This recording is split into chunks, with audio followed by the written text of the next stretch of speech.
ចូលមកដល់ចំពោះវគ្គទី5ដែលយើងក៏បានដឹងផងដែរថាលោកមុនហ្នឹងគឺបញ្ចប់នៅពេលដែលឃើញថា G-Fake គឺបានមកដល់ទីនេះក៏ប៉ុន្តែនៅពេលដែលពួកគេទាំងពីរអ្នកនិយាយគ្នានេះខ្ញុំច្រឡំថាពួកគេកំពុងតែស្វែងរកចំពោះធានដៅរបស់យើងក៏ប៉ុន្តែគេគឺស្វែងរកចំពោះអាកូនសិស្សទី4របស់ជាធានដៅព្រោះថាវាគឺត្រូវបានគេវិភាគឡើងរឿងរបស់បាត់ទៅហើយប៉ុន្តែមើលទៅដូចជាមិនត្រូវបានគេរកឃើញនោះទេយ៉ាងណាក៏ដោយវាក៏បាននិយាយផងដែរថា G-Fake គឺបានចាយចេញអំពីនិកាយដើរឋានសួគ៌ហើយបីជាខ្ញុំក៏ជឿជាក់ថាអ្នកនឹងពិតជាស្មោះត្រង់ចំពោះនឹងខ្ញុំផងដែរយ៉ាងណាក៏ដោយខ្ញុំក៏ចង់ឲ្យអ្នកវាយប្រហារទៅកាន់ចំពោះអាទី3ម្នាក់នោះហើយបីជាបានធ្វើឲ្យចំពោះ G-Fake ក៏មានការភ្ញាក់ផ្អើលប៉ុន្តែយើងគឺបានឃើញថាបរិសម្នាក់នឹងបញ្ចេញជាមួយនឹងអំណាចរបស់គាត់គឺបានវាយប្រហារទៅកាន់ចំពោះអាទី3របស់យើងជាមួយអំណាចមួយនោះវាយប្រហារទៅកាន់អាទី3ប៉ុន្តែអាទី3របស់យើងគ្រាន់តែខ្ទាតប៉ើងតែប៉ុណ្ណោះប៉ុន្តែយើងអាចមើលបានថានៅពេលនោះស្រាប់តែមានអ្វីទេគឺបានហោះមើល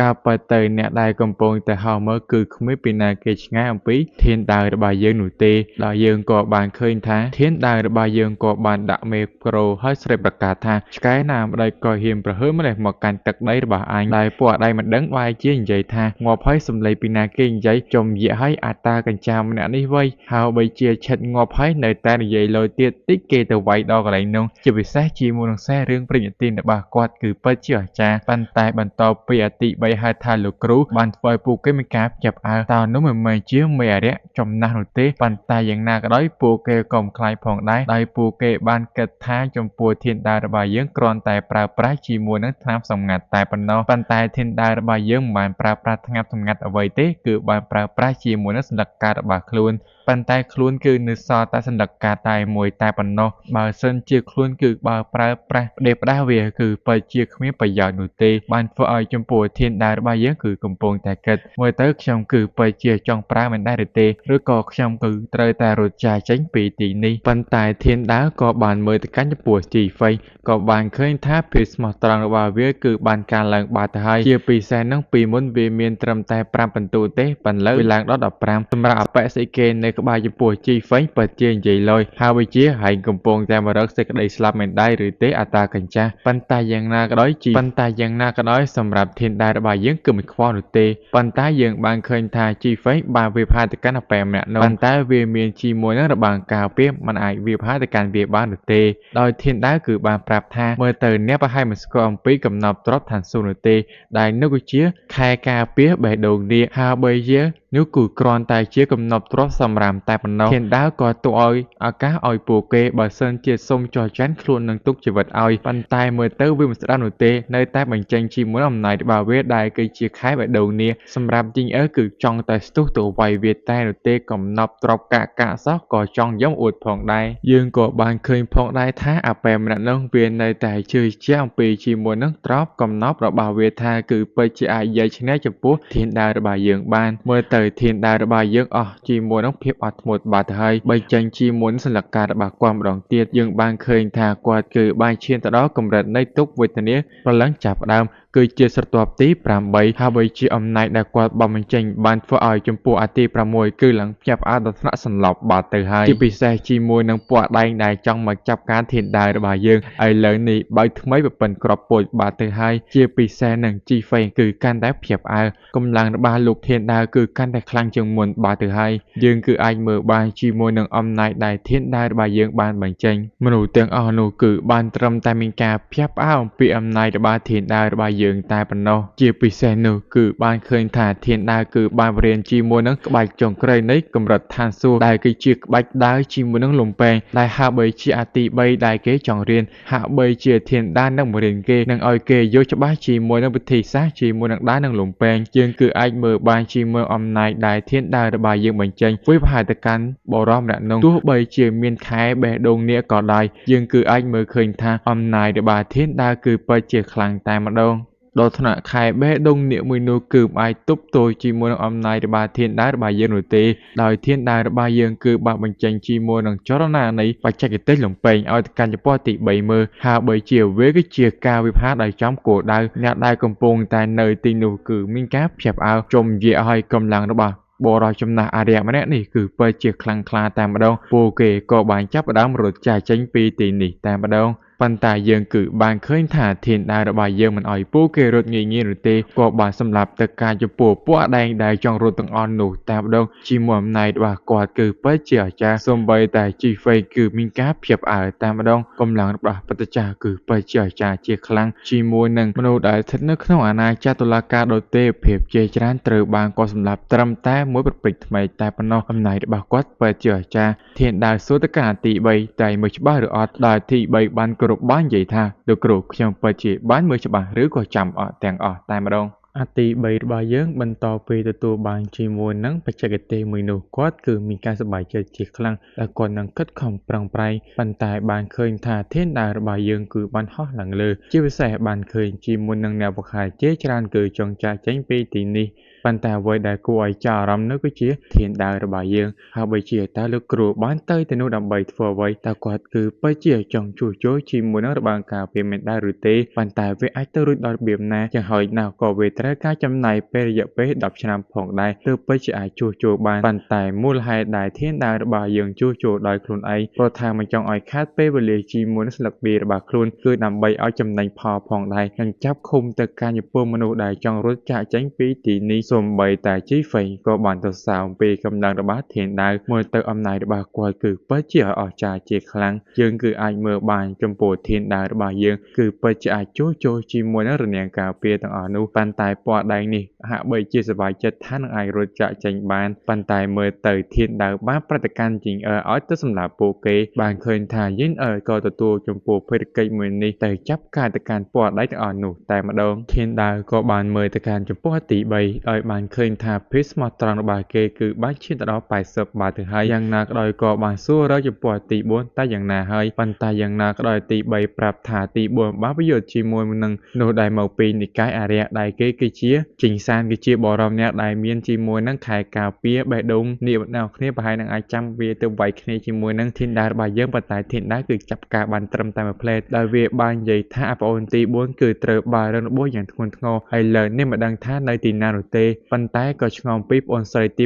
6តែមានរឿងអ្វីកើតឡើងបានឃើញថាចំពោះធានដែរក៏បានដឹងផងដែរចឹងមានន័យថាអាទី4អាទី3អាទី6សិតតែរឿងរបួសមានតែយីងអឺនោះទេដែលនាងគឺមិនបានរឿងរបួសអ្វីនោះទេកំពុងតែគិតនឹងជីហ្វេងក៏បានសុំទៅកាន់ចំពោះធានដែររបស់យើងចូលក្នុងជាមួយនឹងកំពូលភ្នំជីងទីនផងដែរហើយធានដែររបស់យើងក៏បានយល់ព្រមប៉ុន្តែឲ្យទៅកាន់ចំពោះជីហ្វេងចាប់ការទៅកាន់ពួកសម្រាប់ទាំងអស់នោះដែលចង់ចាកចេញពីទីនេះជីហ្វេងក៏បានយល់ព្រមចាប់ការទៅកាន់ពួកគេទាំងអស់នោះតែម្ដងហើយរឿងយើងក៏បង្ហាញអំពីកម្រិតដាំដុះនៃចំពោះជីធានរបស់យើងផងដែរគឺជាជីធានដែរណានិយាយក៏លាស់មកអត់ទាន់ហើយកម្រិតរបស់គាត់គឺជាអាណាចក្របំរុងស្មារតីឈីប្រែធម្មពលខាងវិញ្ញាណឥឡូវឃើញក្តារអញ្ចឹងគឺយើងអានតាមនឹងសិនទៅណាតាចូលរឿងបន្តទៀតដោយធានដែររបស់យើងបានគិតថាគាត់គឺបានប្រើប្រាស់ជាមួយនឹងសន្លឹកកាយរបស់គាត់ឲ្យជាច្រើនដងបាទទៅហើយយ៉ាងណាក៏ដោយខ្ញុំគួរតែប្រើប្រាស់បន្ទុកខ្លះដើម្បីទិញជាមួយនឹងស្គីមួយចំនួនហើយយើងក៏បានឃើញថាធានដែរបានទិញជាមួយនឹងស្គីអ្វីទេគឺប្រហែល2ហើយបីជាស្គីនោះគេមិនទាន់បានប្រើនោះទេដោយគេនឹងប្រើចំពោះពេលណាមួយដែលនឹងស័ក្តិសមគេក៏កំពុងតែស្វែងរកជាមួយនឹងការចាប់ឆ្នោតបន្ថែមទៀតផងដែរដើម្បីទទួលបានជាមួយនឹងរបស់ល្អកម្មដល់ចំពោះខាងនៃវិញដែលគឺជាកន្លែងនិកាយអារ្យហើយបីជាបានឃើញថាបរមអ្នកគឺបានយាងពី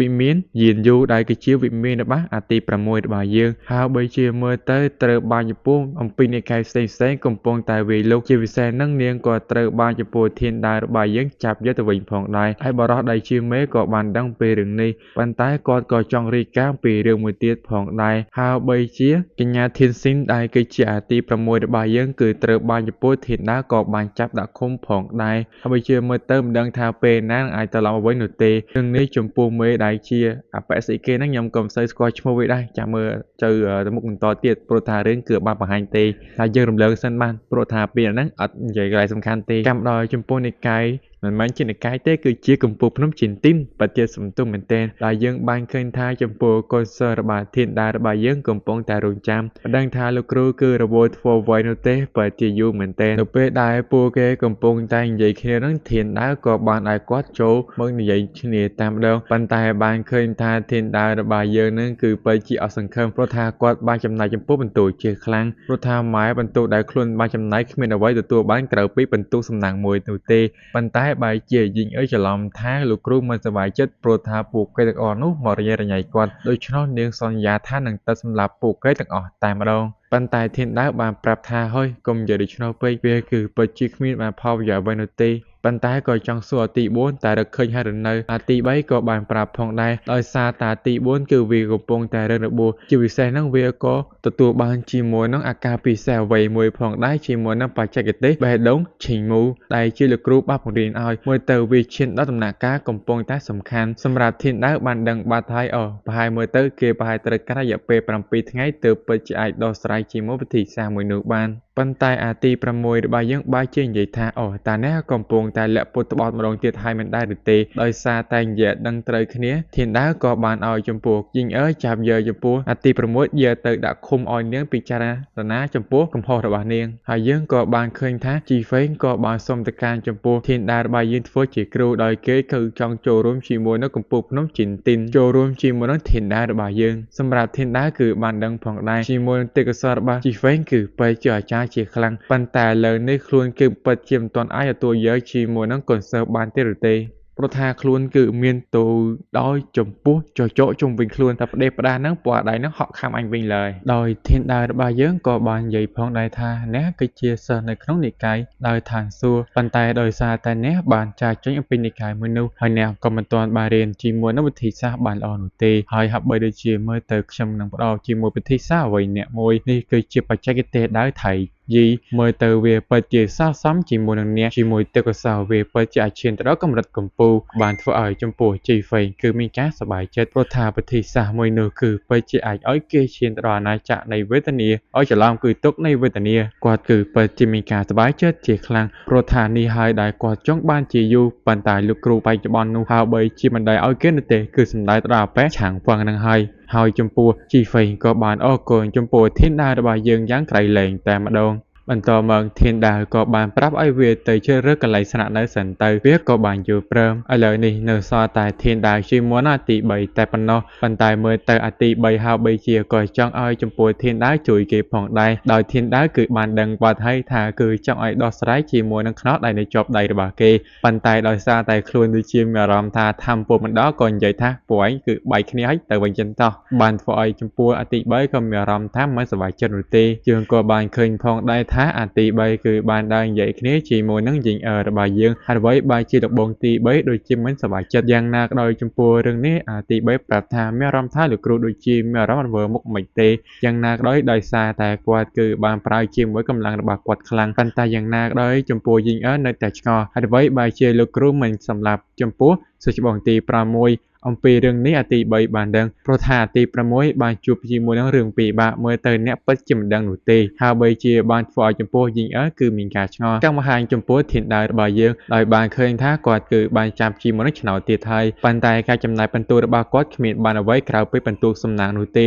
ដោយបន្ទូសំណាងទទួលបាន61បាតទៅហើយដោយបានគិតក្នុងចិត្តងាប់ว่าចំណាយបន្ទូជាច្រើនពិតជាគ្មានបានផលនោះទេប្រហែលមើលទៅខ្ញុំគួរតែរៀនជាមួយនឹងសភៅឋានសួគ៌មិនដែរឬទេកាត់បន្តពេលវេលាបន្តទៀតរយៈពេលប្រហែលប្រហែលថ្ងៃនោះទេប៉ុន្តែយើងក៏បានឃើញនៅខាងនៅពោពេញទៅដោយធម្មពលពេលដែលយីងអើរបស់យើងកំពុងតែដេកនាងក៏បានដឹងថាហើយបើជាបងប្រុសទី4គឺបានងើបចេញមកហើយមើលទៅគាត់ពិតជាបានទម្លុះជាមួយកម្រិតរបស់គាត់ដែលយើងគឺបានដឹងហើយថាចំពោះទី4បានឈានទៅដល់អាណាចក្រនៃទុក្ខវេទនាការចាប់ដើមប្រឡឹងអត់ទេគឺជាយន់សិនពិតជាសំទោសមែនទែនច្រឡំដោយសារតែអាប៉ែនោះស្រែករៀងលឺពេកក៏ឃើញថាធានដាវក៏បានថាឲ្យហេហើយកុំមកលោឡាខ្លាំងពេកប៉ុន្តែចំពោះយីងអើរបស់យើងគឺបានទៅសើចំពោះអាទី4ព្រោះថាគាត់គឺបានឈានទៅដល់អាណាចក្រទុក្ខវេទនាយន់សិនមើលទៅចំពោះអាទី4ក៏មានជាមួយនឹងរូបរាងកាយព្រះធម៌ដូចជាមួយនឹងធានដាវរបស់យើងផងដែរហើយបីជាខ្លួននឹងបញ្ចេញជាមួយសមត្ថភាពមួយនេះឲ្យចំពោះបងអូនស្រីមើលគ្រាន់តែឮសំឡេងរបស់ធានដាវយើងភ្លាមក៏បានលិតជង្គង់សំទោសតែម្ដងដែលខ្លួនគឺលែងហ៊ានធ្វើឲ្យលោកគ្រូគឺមានការភ្ញាក់ផ្អើលទៀតហើយប៉ុន្តែយីងអើគឺមានការឆ្ងល់តើនេះគឺជាការបញ្ចេញជាមួយនឹងរូបរាងកាយព្រះធម៌មែនដែរឬទេបានធ្វើឲ្យចំពោះអាទី4របស់យើងគឺបាក់ចង្កេះបរហើយអើយមិនអីទេបងគ្រាន់តែថ្វាយអង្គមទៅកាន់តែគ្រូលេងតែប៉ុណ្ណោះយ៉ាងណាក៏ដោយក៏ចង់ដឹងរឿងដែលបានកើតឡើងដោយយីងអើក៏បានរៀបរាប់ប្រាប់ទៅកាន់ចំពោះ ពោះទី4បន្ទាប់ពីបានដឹងថាការពិតទៅអាទី6ហ្នឹងគឺត្រូវបានលោកគ្រូគឺបានបំផ្លាញជាមួយនឹងការដាំដុះរបស់គេមិនហើយឬទេជាពិសេសក៏ត្រូវបានលោកគ្រូគឺយកចាប់ពួកគេហ្នឹងគឺដាក់នៅកន្លែងគុកមួយដូចជាគេហៅថាគុកត្រជាក់បន្ទាប់ពីពួកគេនិយាយជាមួយគ្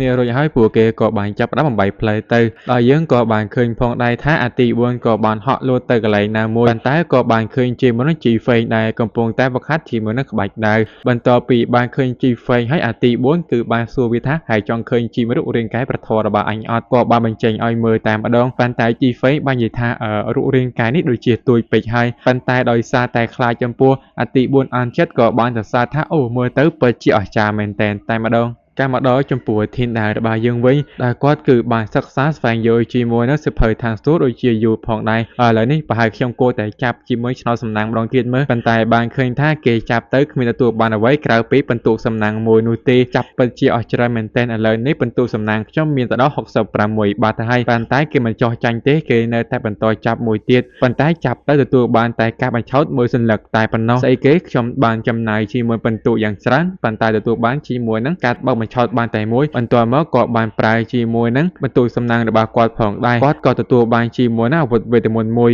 គ្រាន់តែឃ្លឺដោយខ្ញុំមានការសប្បាយចិត្តជាខ្លាំងប្រហែលអាវុធវេទមន្តដែលខ្ញុំទទួលបានពិតជាអស្ចារ្យបន្ទាប់ពីបានបញ្ចេញមកវាដូចជាស្លែងពណ៌ខ្មៅអ្វីមួយស្លែមដូចជារឿងក្នុងអាទិទេពភពងងឹតរបស់យើងអ្នកគ្នាប្រហែលអាចនឹងស្គាល់ដែរមើលរឿងអាទិទេពនៃភពងងឹតចំពោះវត្ថុធាតុដើមចំពោះធាតុដើមរបស់យើងទទួលបានវាគ្រាន់តែគឺជាអាវុធមួយដែលជាអង្គធាតុរាវដូចជាអង្គធាតុគេខ្មៅអ្នកគ្នាប្រហែលមើលដឹងខ្ញុំអត់ចង់និយាយច្រើនទេនឹងត្រឹមថាអង្គធាតុមួយហ្នឹងវាគឺអាចប្រែខ្លាយទៅជាទម្រង់អ្វីក៏ដោយឲ្យបើសិនជាពួកយើងចង់បានប៉ុន្តែពួកយើងកុំមើលអាវុធដែរចំពោះធាតុដើមរបស់យើងកាន់ជាពិសេសអាការ៉ាយគេនោះវាក៏វិទិនទន់នោះហើយគឺពិតជាល្អមើលមែនតែនការមកដល់ចំពោះអាទី6របស់យើងវិញដែលនាងគឺកំពុងតែជាប់ឃុំនៅក្នុងគុកកកប៉ុន្តែយើងក៏បានឃើញជាមួយនឹងអាទី4របស់យើងមើលទីនេះឲ្យគេមើលទៅនេះក៏ចង់អួតជាមួយសមត្ថភាពរបស់គេរួមជាមួយនឹងអាណាចក្ររបស់គេផងដែរប៉ុន្តែបែរជាអាទី6និយាយថាបើសិនជាអរិយចាស់នោះចង់សម្លាប់ខ្ញុំចាប់សម្លាប់ឲ្យលឿនមើលតែអាទី4ប្រាប់វិញថាអាទី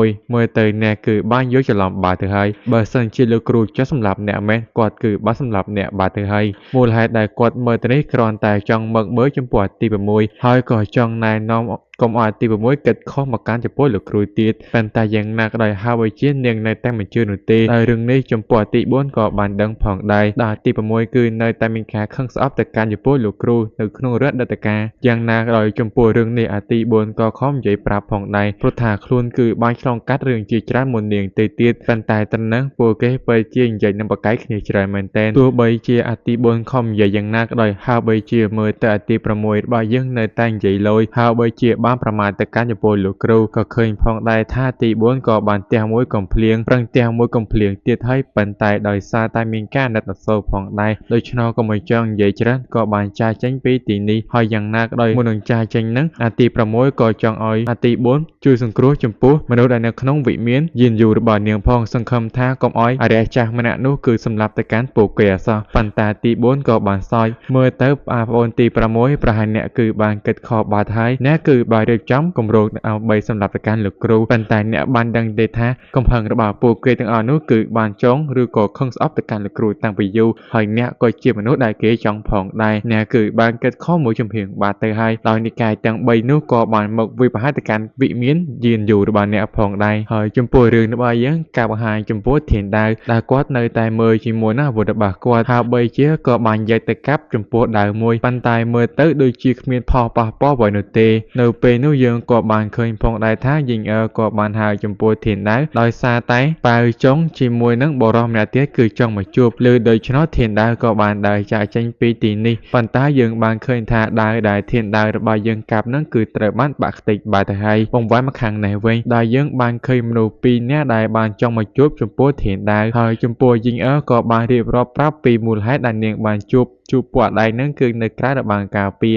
បន្ទាប់ពីរៀបរាប់បដកម្មចំពោះធានដែររបស់យើងរួចហើយក៏បាននិយាយទៅកាន់ពួកគេប៉ុន្តែបានឃើញថាអាប៉ែម្នាក់ស៊ីគេទៅនោះនិយាយដូចជាតប៉ែខ្លាំងពេកឃើញថាធានដែរក៏ឲ្យយីងអើទាត់ទម្លាក់ពីលើភ្នំតែម្ដងឥឡូវនេះនៅសល់តែអាប៉ែប៉ៅចុងម្នាក់ឯងនោះទេដោយវាគឺនិយាយជាមួយធានដែរដោយធានដែរសួរវាថាតើអ្នកពិតជាចង់ចូលរួមជាមួយនឹងកំពូលភ្នំរបស់ខ្ញុំមែនដែរឬទេដោយប៉ៅចុងបានប្រាប់ថាមែនហើយខ្ញុំគឺស្ម័គ្រចិត្តចូលរួមជាមួយនឹងលោកម្ចាស់ដោយធានដែររបស់យើងក៏បានយល់ព្រមឲ្យវាចូលរួមជាមួយនឹងកំពូលភ្នំជីនទីនរបស់ខ្លួនវាមានការសប្បាយចិត្តជាខ្លាំងហើយក៏បានបូកជាមួយនឹងភាពស្មោះត្រង់ផងដែរបន្ទាប់មកវាសន្យាថានឹងស្មោះជាមួយនឹងនិកាយប៉ុន្តែនៅពេលនោះអាទី4ក៏បានមកដល់បានធ្វើឲ្យចំពោះប៉ៅចុងគឺមានការភ្ញាក់ផ្អើលតើគាត់គឺជាមនុស្សដែលស្ថិតនៅក្នុងអាណាចក្រទុក្ខវេទនាយន់សិនមិនដែរឬទេមើលទៅមនុស្សនៅទីនេះគឺពិតជាអាចារ្យប៉ុន្តែធានដាវក៏បានប្រតិកម្មចំពោះទី4ក៏មានភាពក្រអឺតក្រទើមជាមួយនឹងអាណាចក្ររបស់ខ្លួនជាមួយនឹងរូបរាងកាយព្រះធម៌អ្នកគឺត្រូវតែតាំងចិត្តឲ្យស្ងប់ស្ងាត់គាត់ក៏បានយល់ព្រមហើយធានដាវក៏ទទួលបានជាមួយនឹងបន្ទុកផងដែរប៉ៅចុងគឺបានភ្ញាក់ផ្អើលព្រោះថាបើតាមពាក្យអាចារ្យបារាមដែលគេបាននិយាយគឺលោកគ្រូរបស់មនុស្សអាក្រក់ទាំងអស់នោះគឺតែងតែបរៀនចំពោះកូនសិស្សរបស់ពួកគេគឺសិតតែសាហាវគោខៅប៉ុន្តែពេលបានជួបផ្ទាល់គឺពិតជាខុសគ្នាជាខ្លាំងអាទី4ក៏បាននិយាយផងដែរថាខ្លួនក៏បានទៅមើលចំពោះអាទី6ហើយបើជាខ្លួនក៏បានទៅបញ្ចេញកំហឹងឲ្យទៅកាន់លោកគ្រូផងដែរសម្រាប់ធានដាវរបស់យើងក៏បានប្រាប់ថាមិនអីនោះទេឥឡូវនេះអ្នកកុំគិតវែងឆ្ងាយពីរឿងនេះអីរឿងនេះពួកយើងគឺចាំនិយាយគ្នាពេលក្រោយទៅចោះប៉ុន្តែយ៉ាងណាក៏ដោយធានដាវក៏ចង់សួរអាទី4អំពីគ្រូសាស៊ីតើអ្នកទទួលបានព័ត៌មានអ្វីខ្លះដល់ទី4ក៏បានប្រាប់ផងដែរអំពីរឿងនេះខ្លួនក៏ទទួលបានព័ត៌មានជាពិសេសខ្លួននឹងធ្វើការរឿងនេះឲ្យបានសម្រេចគឺមិនឲ្យចំពោះលោកគ្រូខូចចិត្តនោះទេគឺចាប់ទៅកាន់ចំពោះអាទី8អាទី8យើងវិញគឺបានក្តារឈិះបាត់ទៅហើយធានដាវរបស់យើងអត់ចង់និយាយច្រើនបន្តទៀតនោះទេក៏បានដើរចាកចេញពីទីនេះប៉ុន្តែយើងក៏បានឃើញថាអាទី4គឺចង់អួតជាមួយសមត្ថភាពរបស់ខ្លួនចង់ឲ្យប៉ៅចុងនឹងគឺមើលជាមួយនឹងរូបរាងកាយព្រះធម៌របស់ខ្លួននៅពេលដែលពួកគេពីរអ្នកកំពុងតែនិយាយគ្នានឹងជីងអើក៏បានហោះប្រាប់ព្រោះថានាងគឺបានឃើញជាមួយនឹងអ្នកវឹកហាត់មួយក្រុមដែលកំពុងតែមើលទីនេះដោយសារតែឮដូច្នោះហើយអាទី4ក៏បានរត់ទៅមើលទីនោះតែម្ដងហើយបីជាមិនបានស្ដាប់ថាអ្នកវឹកហាត់មួយក្រុមដែលបានមើលទីនេះគឺសិតតែជាមនុស្សស្រីដែលមកពីវិមានយីនយូដែលគឺជាមនុស្សមកពីទឹកដីរបស់អាទី6គឺជាធានស៊ីងរបស់យើងនឹងហើយជីងអើក៏បាននិយាយទៅកាន់ប៉ៅចុងហើយសម្លឹងមើលអីបើសិនជាមើលម្ដងទៀតអញវាយបរោយចំយៈកាយតែម្ដងកូននេះយើងក៏បានឃើញផងដែរថាទី4របស់យើងបន្តពីរត់ទៅដល់កន្លែងនោះក៏បានបញ្ចេញជាមួយនឹងរូបរាងកាយព្រះធម៌របស់គេតែម្ដងហើយក៏បានធ្វើឲ្យចំពោះកញ្ញាទាំងអស់នោះក៏មានការភ្ញាក់ផ្អើលពួកគេក៏បានដឹងផងដែរថាតានោះមិនមែនជាកូនសិស្សរបស់ជីធានដាវនោះទេសម្រាប់ទី4គ្រាន់តែឃើញពួកគេភ្លាមមានការភ្ញាក់ផ្អើលចំណុចក៏ពួកគេបានសុំមេត្តាឲ្យខ្ញុំអញ្ចឹងតើពួកគេមិនមែនជាមនុស្សដែលមកពីវិមានយិនយូដែលជារបស់អាទី6នោះទេ